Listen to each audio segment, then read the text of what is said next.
Aries, hi! Welcome to Mystic Queen PH at ito ang inyong energy update ngayong May 16 to 31, 2024. This is a general reading. Just take what resonates. Watch your Sun, Moon, Rising, Venus for other messages.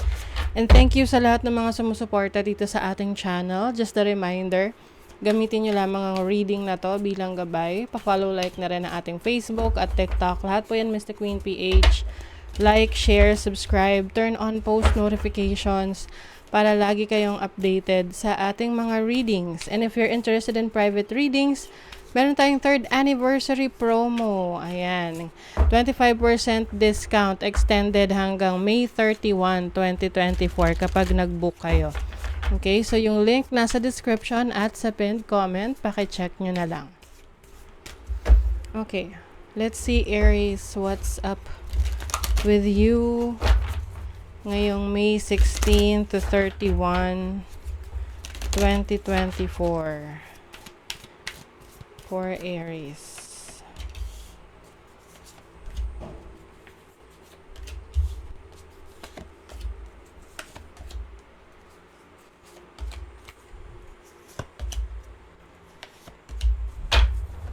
Okay, Aries, bottom of the deck, 5 of Pentacles. The Magician. Okay.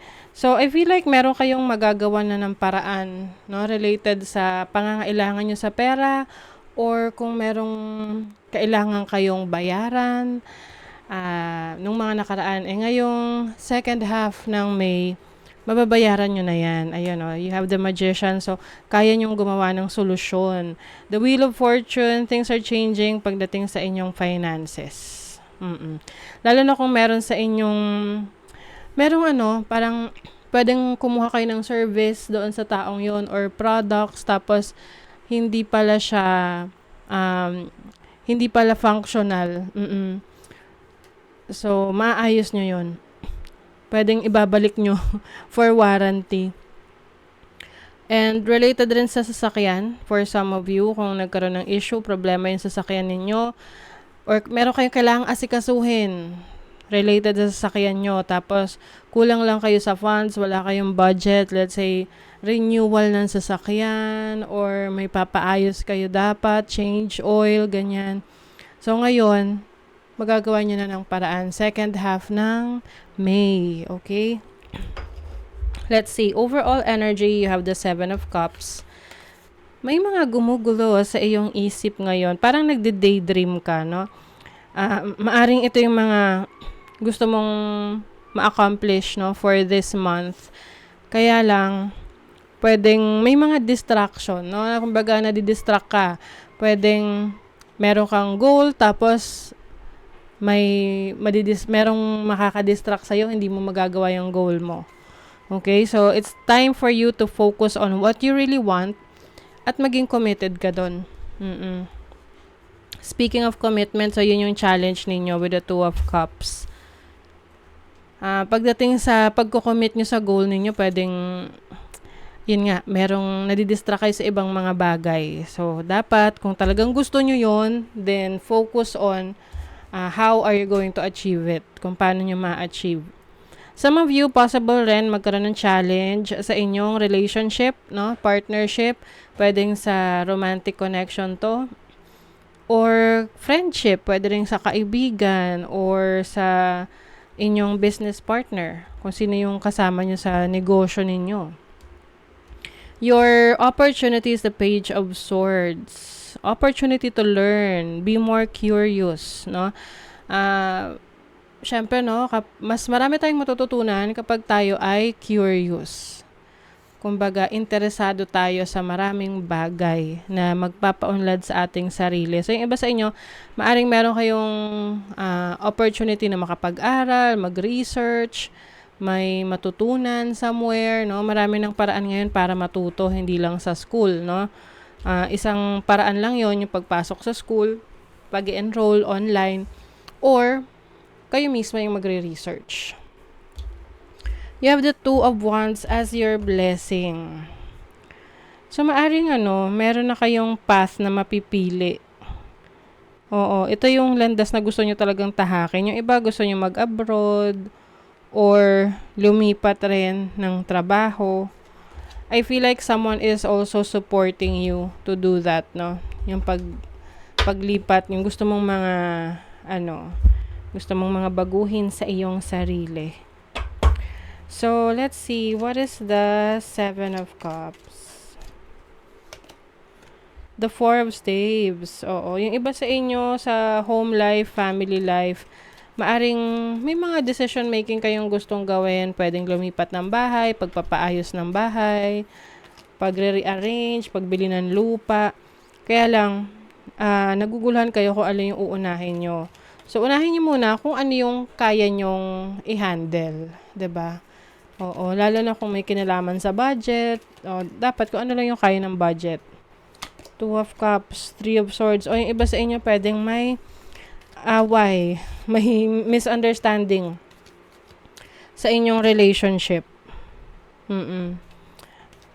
Or someone that is close to you, pwedeng magkatampuhan. What is the Page of Swords? The Ten of Vessels.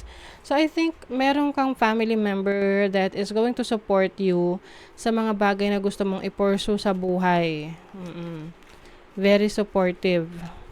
Can be your parents, your kids, yung mga kapatid mo. You have the Queen of Vessels. I think you are going to pursue something that is close to your heart, no? Nasaan yung passion mo, kung nasaan yung iyong interest, yung iyong talento, yung skills mo. So, minsan mahirap mag-decide which path to take, lalo na kung i-consider mo rin is kung saan mas may laki yung pera, pero hindi yun yung passion mo. Or dito sa passion mo, pero hindi ganun kalaki yung kikitain mo. So, you have to balance that out. So, pagdating naman sa iyong money, career, finances, you have the Four of Pentacles and the Eight of Wands. So, communications coming through. Maaring yung mga hinihintay nyo na ng mga sagot sa mga tanong nyo. O kaya naman yung hinihintay nyong reply dun sa mga in-applyan nyo, or update sa mga in-applyan nyo, or update sa mga kasosyo nyo sa trabaho. And ay parating na, no? Four of Pentacles, mas focus ka rin ngayon sa pag-iipon. Lalo na kung na-miss out mo yan nung nakaraan na hindi ka masyadong nag-ipon. You have the Tower. Oh, okay. Siguro meron ditong awakening sa'yo na tipong na-realize mo na medyo masyadong marami kang ginagastos or nagastos lately. So ngayon, you will realize na okay, tama na muna, ipon-ipon muna. So for your love life, you have the Ace of Swords and the Three of Pentacles. So, for those who are single right now, maaring merong communication sa isang tao na interesado sa'yo, gusto kang makilala. Pwedeng nasa trabaho mo yan, katrabaho mo, or same ng iyong workplace, no?